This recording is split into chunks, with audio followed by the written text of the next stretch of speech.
Everything begins with choice. You're going to have to make a choice. No, wrong. Choice is an illusion. How can I make a choice? Because you didn't come here to make the choice. You've already made it. You're here to try to understand why you made it. We're here to take from you what you tried to take from us. This is your last chance. After this, there is no turning back. As you adequately put, the problem is choice. It is inevitable. There's all another system of control. The Oracle. She told me this would happen. Why, Mr. Anderson? Why? Why do you persist? She told me that I would have to make a choice. In case the intro didn't spell it out for you, The Matrix is about choice.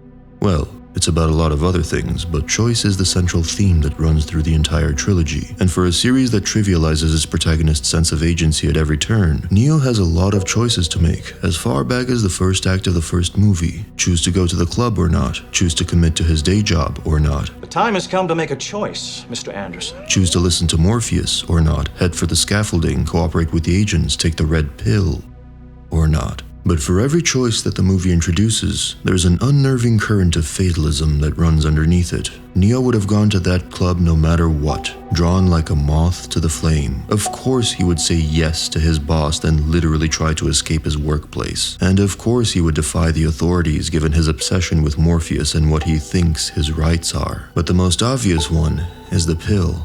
Neo's entire life had built up to this moment. He had spent years searching for this man and was possessed by a sense of apathy and loathing towards the life and world he knew. So you could make the case that choosing that pill was, well, inevitable.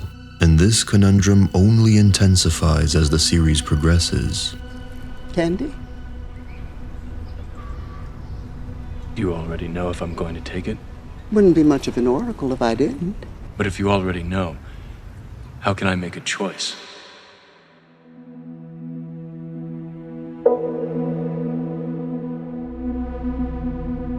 But what is the point of all this? What philosophy are the movies peddling exactly? Is it that we have free will? Is it that there is no such thing as free will? What are they trying to say in the end? The answer is in this line. Because you didn't come here to make the choice. You've already made it. You're here to try to understand why you made it. The Matrix offers us a unique way of viewing free will by playing with time and space. As simple mortals, we cannot see beyond the moment, and so everything that happens seems like either someone's choice or happenstance. But as someone who's advanced enough to see and interpret probability, effectively predicting the future, choice becomes a different thing entirely. The movies ask us to step in the shoes of such a being, to imagine that we can see with great clarity how the world will probably evolve and what our futures will be. The trouble with this is that it seems dreadfully fatalistic. If you can see your path with such clarity that you know it's ultimately set in stone no matter what you do, then what's the point? Why go on if everything's predetermined? The thought of lacking free will has always depressed us without completely understanding why. All we know is that playing a role in a pre-written story must be a dreadful fate. Interestingly enough, The Matrix is much more positive in its interpretation because, as the Oracle puts it, it's less about the choice itself and more about understanding, less about free will and more about knowledge. Knowledge has long been demonized in many works of fiction, with things like dark magic and forbidden texts, Nordic runes, and Sith holocrons holding dangerous, corrupting knowledge, not to mention the tree of the literal knowledge of good and evil. But knowledge, especially self-knowledge, is the gateway to enlightenment, not destruction, provided that the individual is ready to accept the truth. In The Matrix, knowledge is what sets you free. It is the free in free will. The series proposes that seeing the future as the Oracle does isn't shackling or depressing, it's freeing. Particularly true when it comes to knowledge about the self. You know what that means? It's Latin. Means know thyself.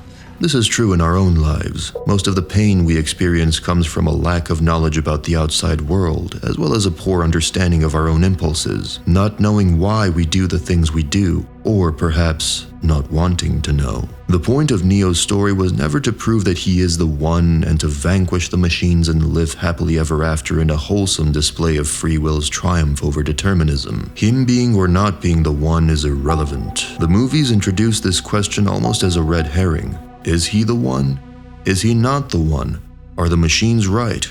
Is he not who we think he is? All of that is analogous to you wondering if you're destined for greatness or not. It doesn't matter. The only thing that matters is knowing thyself. Because if you know yourself, you know not only what choices to make, but why you make them. You hear this from some of the most positive, well-adapted, well-put-together people, and you hear it a lot. When asked why they do what they do, even if they don't know whether or not they'll succeed, they always reply with, "It's who I am. I do it because it's part of who I am."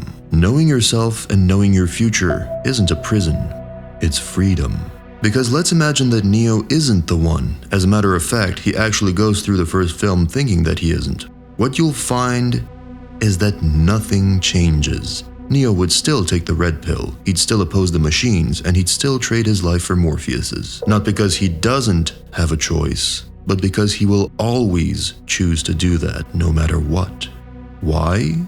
Because it's who he is. His entire journey throughout this trilogy was about figuring out his identity. The emphasis is placed on that, while simultaneously fooling the viewer that it's about whether or not he's the one, a label that, in the end, did not matter as much as we thought. And so the Matrix discards the glorification of having free will for the sake of it, in order to instead talk about the importance of self-knowledge. And this is probably what a four-dimensional being would think like. If you saw your past and future laid out in front of you as a static image, you'd achieve spiritual enlightenment.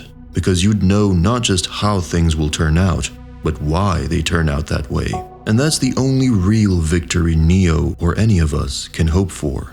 Of course, that's not to say that free will isn't a thing in this universe, because it is.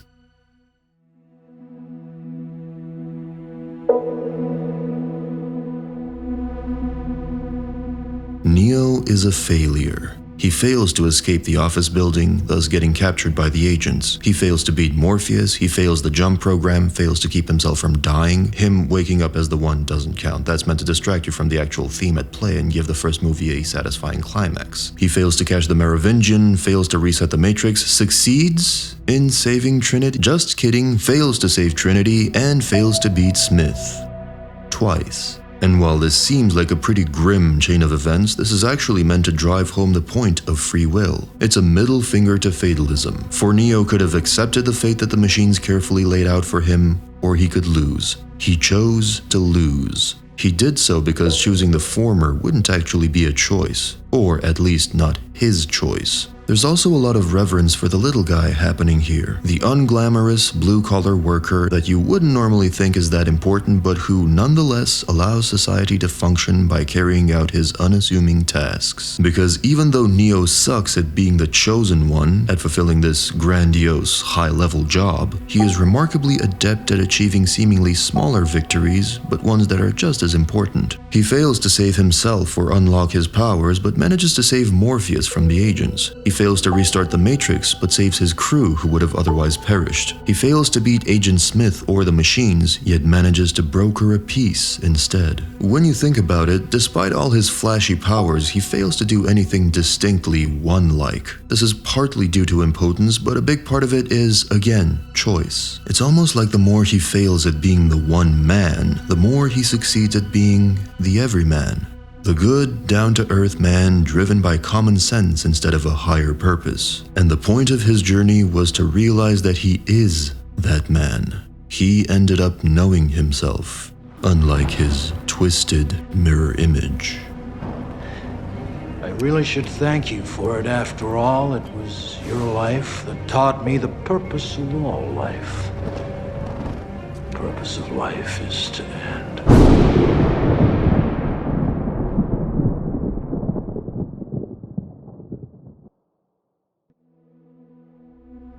Smith represents existential dread. He longed to be free in the first one, yet after achieving this, courtesy of Neo, he finds freedom to be a paralyzing maw of eternal dread, far from the rapturous realm he imagined. He is both a victim and a perpetuator of nihilism, copying himself onto others. the nihilist perpetuating his worldview, which is what amateur nihilists do. They're not content to just be nihilistic themselves, they have to spread their dread to others. Even though they hate it, they can't help it, because it is the one fundamental truth that they know, and so it's worth passing on despite its horrible nature. Why keep fighting? Is it freedom or truth? Perhaps peace? Could it be for love? Illusions, Mr. Anderson, vagaries of perception. Temporary constructs of a feeble human intellect trying desperately to justify an existence that is without meaning or purpose.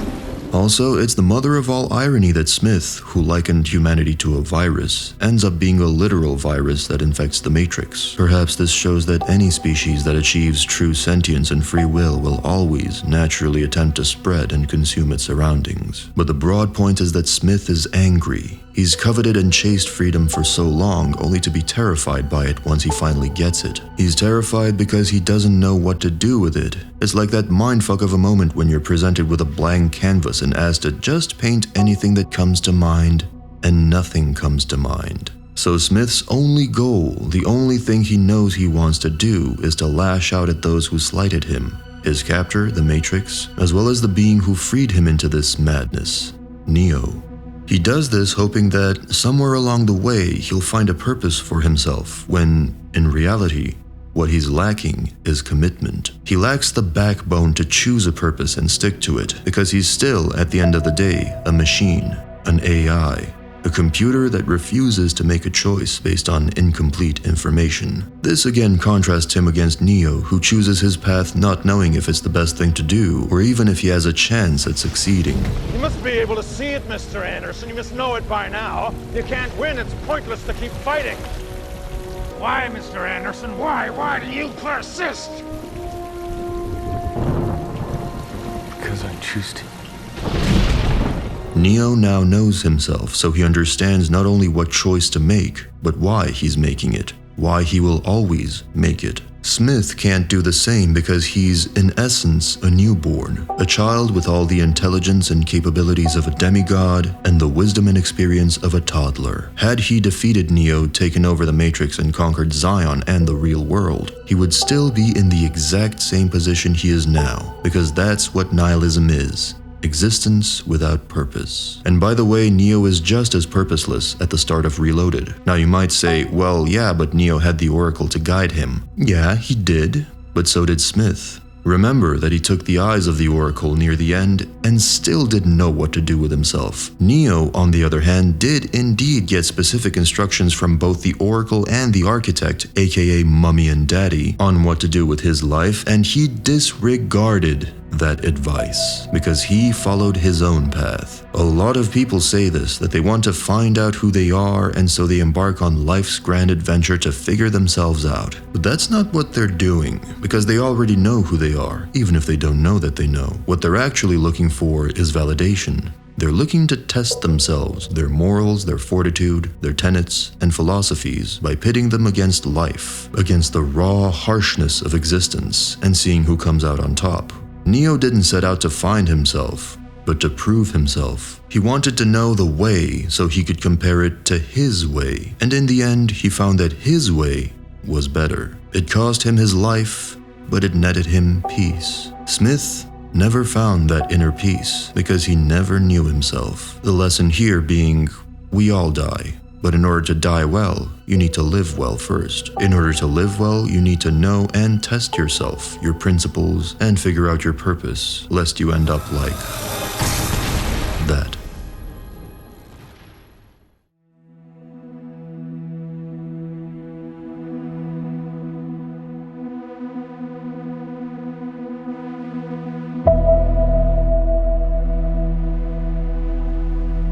Do you believe in fate, Neo? No, Why not? because I don't like the idea that I'm not in control of my life. Fatalism versus free will. Morpheus actually believes in fate. Neo doesn't, and they're both wrong, because fate and free will are one and the same, or rather, one is determined by the other. It's this particular interplay between the two that runs through the entire series. Was this saga inevitable, or was it a freak accident?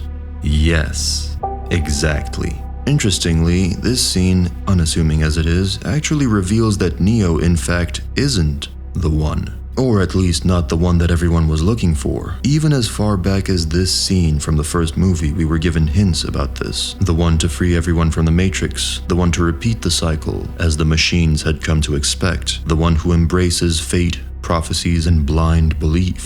Morpheus seems to advocate for free will. His fight to free people from the Matrix makes that implicit. And, as he puts it, Everything begins with choice. and yet he too governed himself through a system of belief. He believed in the prophecy, in the One, and he did believe in fate, not realizing the paradox between that and free will. The Merovingian is used by the writers to subtly poke fun at this, questioning his belief in the power of choice by bringing up the idea of causality, that everything, no matter how deliberate, is the inevitable result of a logical, inescapable chain of events that would have always invariably turned out this way. This is the central tenet of determinism, the fact that not only is there one inevitable fate at the end, but that every single action and sequence of events is logically predetermined, set in stone, and could only transpire in that one manner. Morpheus claims to believe in choice, yet contradicts himself by believing in a prophecy, a predetermined outcome. And the Merovingian calls him out on this. Everything begins with choice. No, wrong.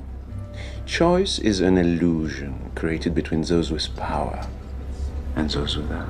And the architect goes on to further obliterate Morpheus's worldview by revealing that everyone hooked to the Matrix does in fact have a choice, albeit an unconscious one. The choice to stay or to leave. No one was ever truly bound. Even the One, he always had the option to reset the Matrix or sacrifice humanity. Choice was always given. It seems there are two sides here. One preaching about causality and inevitability, and the other who believes in choice and free will. Everyone, even Morpheus, was unwittingly serving the status quo. No one tried or even wanted to truly change things. No one except Neo. And funnily enough, Merv actually revisits one of the main tenets of the series when he talks about the why. Instead of bothering with the battle between choice and inevitability, he focuses on causality, on understanding why things happen the way they do. Our only hope, our only peace is to understand it, to understand the why. Why is the only real source of power. Without it, you are powerless. He focuses on knowledge because, as stated before, knowledge is the end goal. And this is just the trilogy giving us another subtle hint about that. All of this is to say that despite the apparent sense of futility and powerlessness, both in the movies and in our own lives, choice is never really the issue. We always have a choice to make. We don't always know which choice to make. We either don't know or don't have the strength to make the choices we want. And the antidote to all of that is to, of course, know thyself.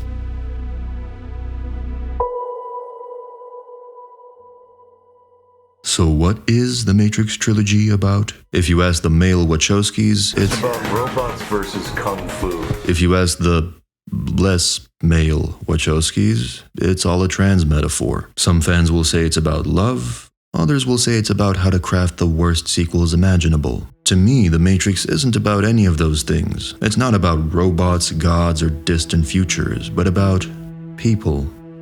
You and me. You can't make any kind of choice in life if you don't know your path. And you can't figure out what path to walk unless you truly know who you are. If you don't have that, your entire life will be dominated by paralyzing fear, apathy, and indecision. The Matrix is a love letter to the impossible struggle that is life, and holds within it the keys to navigating it. Know thyself, discover your path, and choose to walk it without regret, thus delivering yourself from despair. It wasn't Neo's flight, speed, strength, telekinetic, or technopathic powers that saved the world. It was his choices. And choice is a power that all of us possess.